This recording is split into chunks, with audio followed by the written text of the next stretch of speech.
Ekziston diçka që dhe më shumë se një ndarje, ajo heshtje e papritur, ajo ndërprerje e menjëhershme që të lë me 1000 pyetje dhe pa asnjë përgjigje të qartë. Kur një burr fillon të injorojë qoftë në fillim të lidhjes apo pasi jeni afruar tashmë, ajo që bën më pas mund të ndryshojë gjithçka. Jo sepse mund ta kontrollosh atë, por sepse rifiton kontrollin mbi veten tënde. Atë ka ndodhur ndonjëherë që mesazhet e tij të ndalen papritur? Ai u bë i ftohtë dhe ti u mbushe me frikë, duke u përpjekur të kuptosh se çfarë ke bërë gabim. Është krejtësisht normale të ndihesh e hutuar dhe e pambrojtur, por ja e vërteta për të cilën pothuajse askush nuk flet. Problemi nuk është që ai u tërhoq. Gabimi i vërtet qëndron në mënyrën se si reagon ndaj asaj distance. Shumica e grave veprojnë nga dhimbja, duke u përpjekur të rregullojnë atë që mendojnë se është thyrë. Por pikërisht kjo reagim rrallë sjell pajtim përkundrazi, shpesh është arsyeja pse ai largohet edhe më shumë. Carl Jung ka shkruar për dinamikën e pavetdijes. Gjithçka që na shqetëson tek të tjerët mund të na çojë drejt një kuptimi më të mirë të vetes. Dhe kjo është thelbi i këtij teksti. Ne do ta përdorim këtë moment të pakëndshëm, heshtjen e një burri si një pasqyrë për të parë brenda, jo jashtë. Ky tekst nuk është për mënyrën se si ta manipulosh apo ta bësh të mungoj. Është për të shmangur 5 gabime të heshtura, por shkatëruese, që shumë njerëz i bëjnë pa e kuptuar dhe për të mësuar të rilidhesh emocionalisht me veten, në atë vend ku stabiliteti yt i brendshëm nuk varet nga askush tjetër. Ne flasim me empati, të vërtet emocionale dhe kuptim psikologjik. Jung ka shkruar në njeriu dhe simbolet e tij. Derisa ta bësh pavetdijen të vetëdijshme, ajo do të udhëheqë jetën tënde dhe ti do ta quash atë fat. Po sikur kjo heshtje të ishte në fakt një mundësi për të bërë pikërisht këtë, dhe më shumë se kaq. Nuk je vetëm. Kjo është gjithashtu një ftesë për lidhje, për një motërzim emocional. Sepse kur kuptojmë diçka brenda vetes, shërimi fillon gjithashtu nga brenda.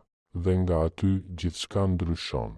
Qëndro deri në fund të premtoj, çdo minutë do të vlej. Gabimi i parë, ftohtësia sipërfaqësore. Kur një burr tërhiqet ose të injoron, shpesh dëgjon këshilla si: jepi shijen e ilaçit të tij. Lexo mesazhin e tij, por mos i përgjigju. Mos i shkruaj më, lëre të ndjej se si është. Dhe ndonë se në shikim të parë kjo tingëllon si forcë, në realitet është mjaft sipërfaqësore dhe e rrezikshme. Sepse heshtja mund të nënkuptojë shumë gjëra. Një heshtje që vjen nga zemërimi nuk është e njëjtë me një heshtje që vjen nga qetësia.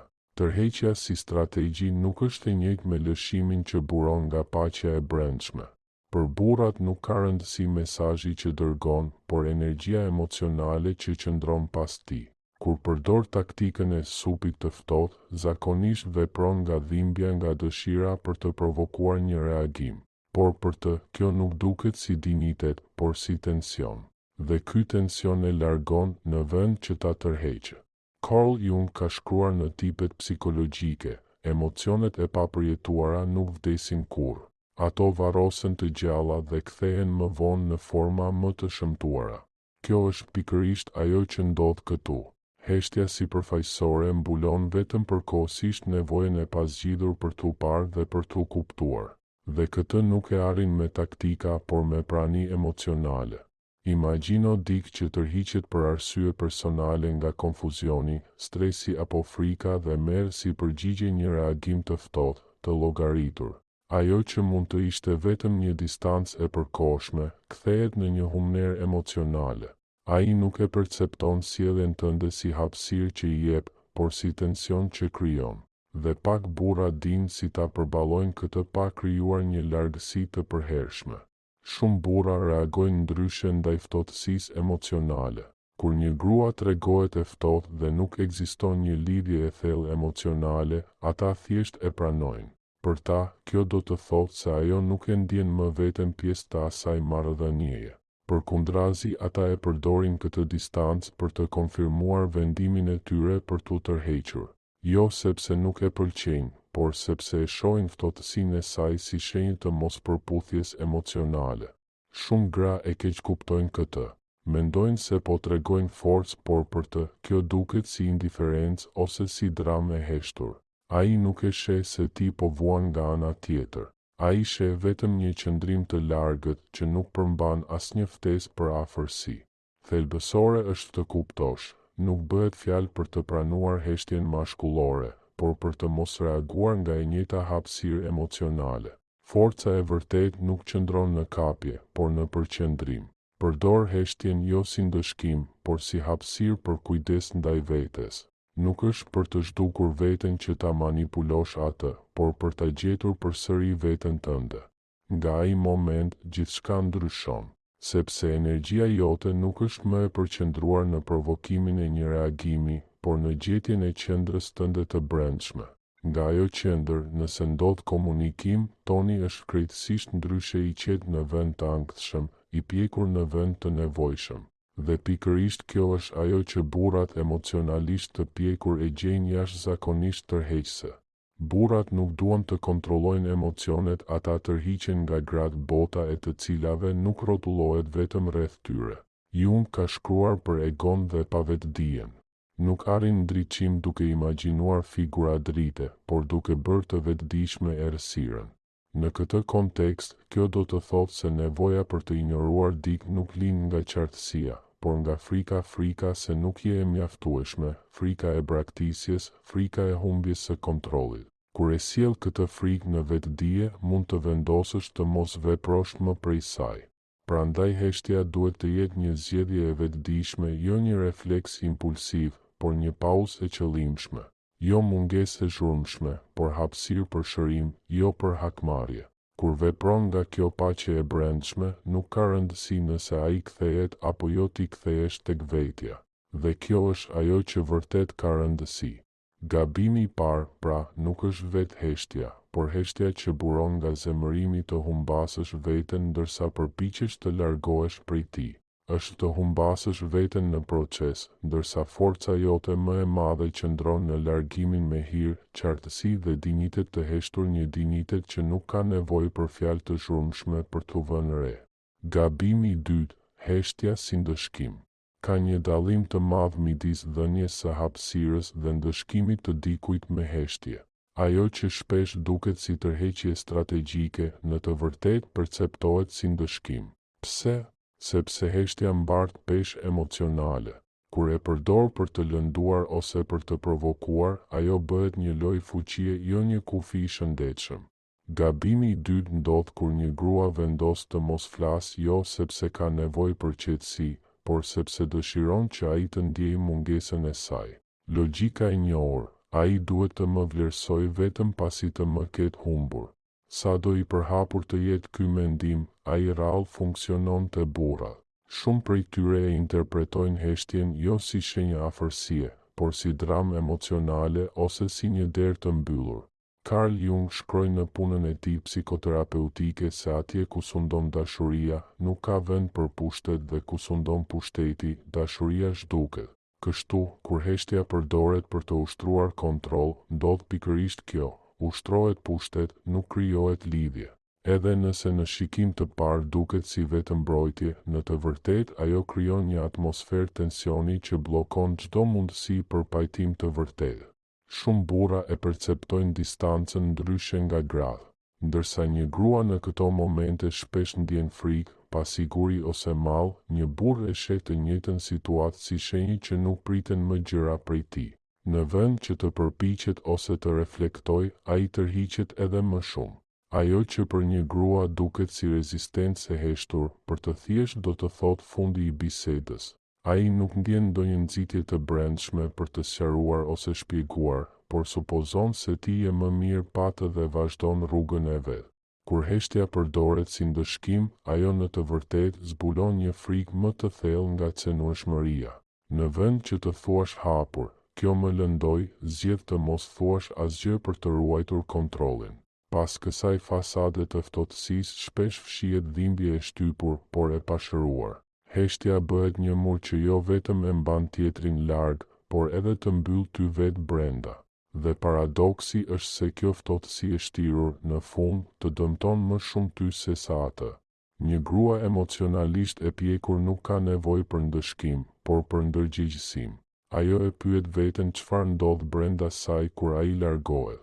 Cilat plagë të vjetra preken, cilat bindje për dashurinë, humbjen ose refuzimin dalin në sipërfaqe. Pikërisht aty fillon shërimi në njohjen dhe kuptimin e reagimit tënd, jo në përpjekjen për ta edukuar ose lënduar tjetrin.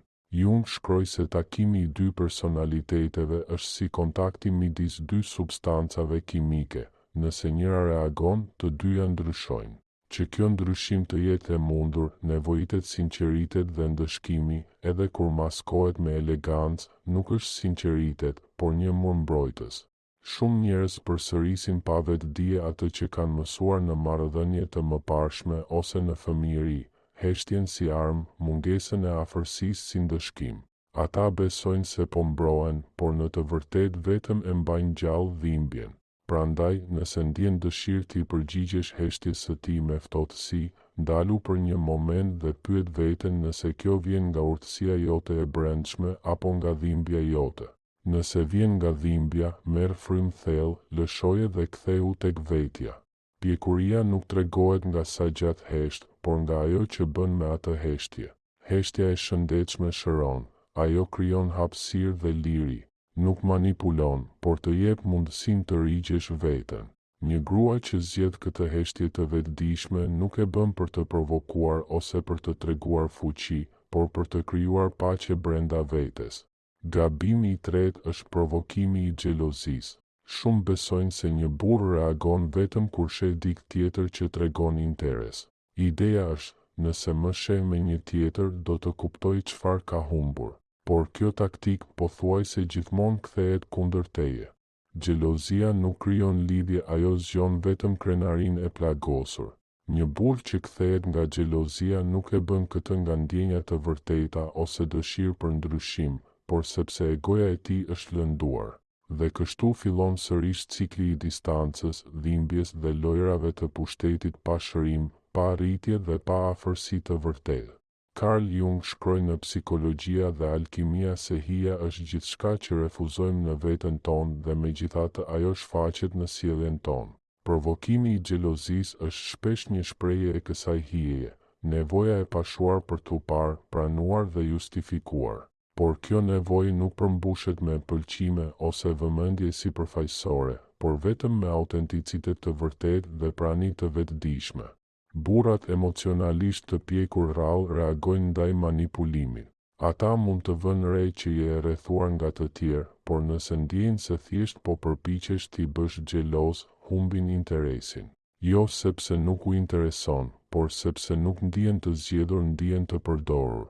Për dikë që kërkon lidhje të vërtet emocionale, kjo është asgjë më shumë se një refuzim i maskuar. Nga ana tjetër, burrat që përfshihen në këto lojra veprojnë gjithashtu nga egoja. Xhelozia e tyre nuk buron nga dashuria, por nga dëshira për t'u ndjerë superior. Këto dinamika nuk krijojnë marrëdhënie të qëndrueshme, ato ushqejnë pasiguri, konkurrencë dhe frikë. Kjo sjellje zakonisht rrënjoset në një ndjenjë të plagosur vetvlerësimi. Kur nuk ndjejmë se jemi mjaftueshëm, kërkojmë konfirmim në dëshirën e të tjerëve për të mbushur boshllukun e brendshëm. Por një konfirmim i tillë është i përkohshëm dhe i brisht ai varet nga vëmendja, jo nga dashuria e vërtetë për veten. Përpjekja për ta bërë dikë xheloz shpesh kthehet kundër teje. Kur një burr kupton se e ke kthyer marrëdhënien në lojë, ai tërhiqet plotësisht. Jo sepse nuk ka ndjenja, por sepse nuk dëshiron të jetë pjesë e asaj dinamike.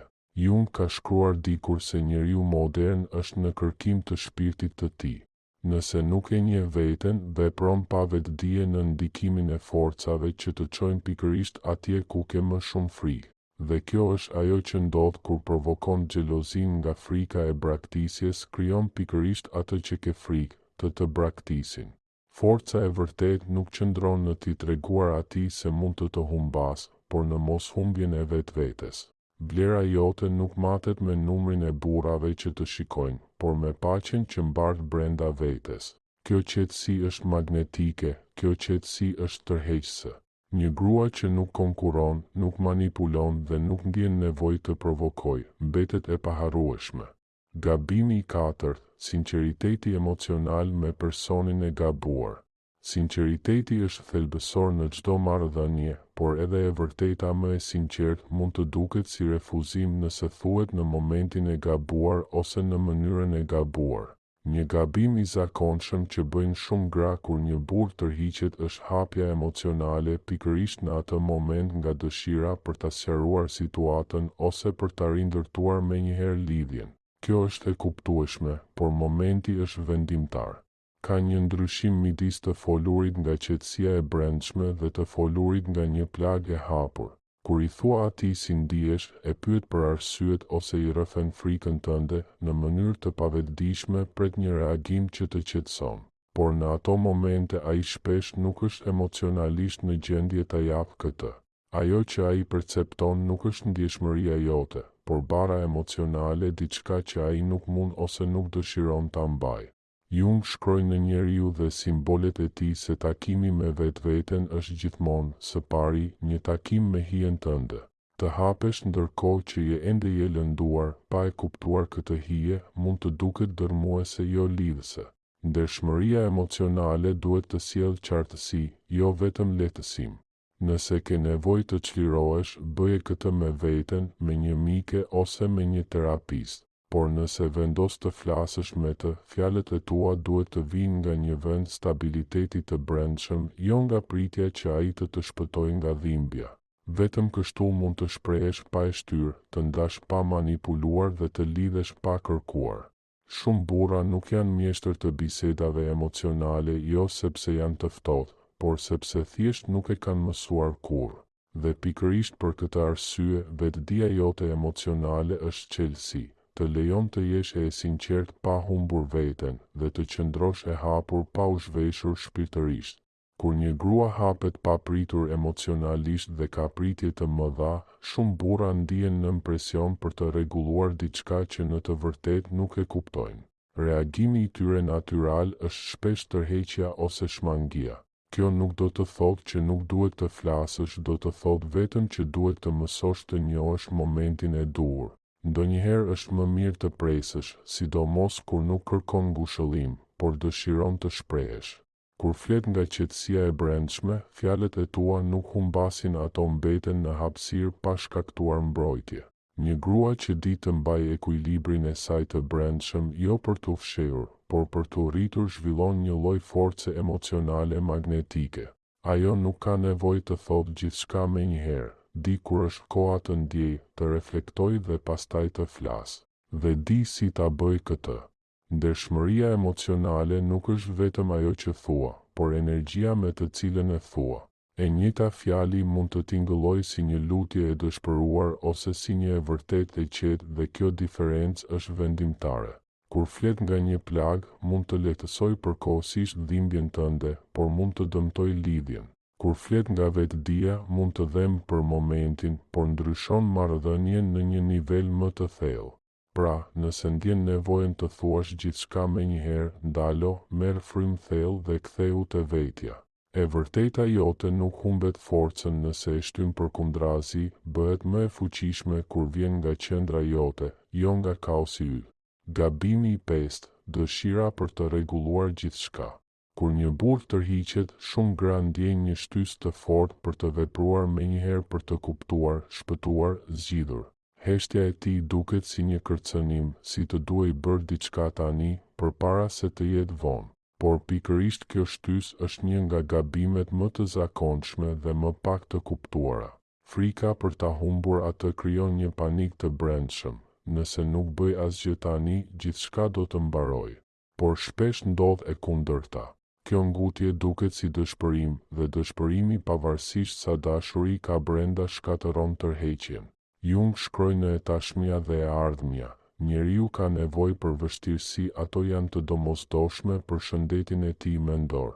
Kjo përfshin edhe fazat e pasigurisë. Jo çdo gjë që dhemb duhet rregulluar menjëherë. Ndonjëherë gjëja më e shëndetshme është thjesht të duron hapësirën mes jush, edhe kur është e pakëndshme. Sepse pikërisht aty mund të lindë rritja. Shumë burra i përpunojnë emocionet ndryshe. Distanca nuk do të thot automatikisht mungesë interesi, por shpesh reflektim. Megjithatë, nëse gjatë kësaj kohe e shtyn, kërkon ose reagim tepër, ai nuk do ta perceptoj këtë si dashuri, por si presion. Dhe presioni nuk e afron e largon edhe më shumë. Ky ndjenjë urgjence gjithashtu tregon se pavetëdijshëm beson se diçka nuk shkon me ty kur ai distancohet. Pastaj fillon të përpiqesh tepër me mesazhe, telefonata, përpjekje të vogla për të arritur disi. Por dashuria e vërtet nuk lind nga frika, por nga liria. Një grua që di të pres nuk është pasive, por e mençur. Ajo e kupton se asgjë e vërtet nuk duhet të imponohet. Nëse ai vërtet ndjen, do të kthehet dhe nëse jo, ajo mbetet e plot, sepse vetë vlera e saj nuk varet nga reagimi i tij. Dëshira për të zgjidhur gjithçka gjithashtu të pengon të mësosh. Në vend që të pyesësh çfarë po ndodh brenda teje, ti e projekton gjithçka te ai dhe humbet energjinë që mund ta përdorje për zhvillimin tënd personal. Bisedat e detyruara rrallë sjellin qartësi. Shpesh merr vetëm përgjigje sipërfaqësore që nuk zgjidhin asgjë. Kështu mbetesh e bllokuar në një rreth emocional ku gjithmonë mungon diçka, jo vetëm fjalët, por edhe ekuilibri yt i brendshëm. Një grua e fortë nuk ka frikë nga pasiguria. Ajo e pranon si pjesë të procesit. Ajo e di se lënia e kontrollit nuk është humbje, por besim. Prandaj, kur gjithçka brenda teje ulëret që duhet të bësh diçka menjëherë ndalo. Merr frymë, mos vepro me impuls. Edhe një pushim është përgjigje, shpesh më e fuqishmja, sepse në atë heshtje i jep hapësirë jo vetëm atij, por edhe vetes. Kur një burr të injoron, nuk ka të bëjë aq me atë që ndjen ai, por me atë që bën ti me veten. Të gjitha gabimet për të cilat folëm sot vijnë nga i njëjti model, ndarja e brendshme, përpjekja për të gjetur jashtë atë që mungon brenda. Çelësi nuk qëndron në reagim, por në vetëdije. Jung shkroi në kujtime, ëndra, mendime. Shikimi yt do të bëhet i qartë vetëm kur të shikosh në zemrën tënde. Ai që shikon jashtë, ëndërron. Ai që shikon brenda, zgjohet. Ky video është një ftesë për të bërë pikërisht këtë, për t'u zgjuar. Mos e humb veten nga frika se mund ta humbësh atë. Mos u bëj versioni i shqetësuar i vetes që kërkon vëmendje kur dikush nuk është i sigurt nëse do të qëndrojë. Qetësia jote është më e vlefshme se çdo reagim. Qartësia jote është më tërheqëse se çdo strategji. Të kthehesh te vetja nuk do të thotë vetëm shërim, do të thotë të bëhesh magnetike. Sepse kur një grua zgjedh paqen mbi frikën, bëhet e paharrueshme. Jo për atë që bën, por për atë që rrezaton. Nëse ky video të ka ndihmuar të shohësh gjërat më qartë, abonohu, lë një pëlqim dhe ndaj me dikë që ka nevojë ta dëgjojë këtë mesazh, sepse të zgjohemi bashkë edhe kjo është dashuri.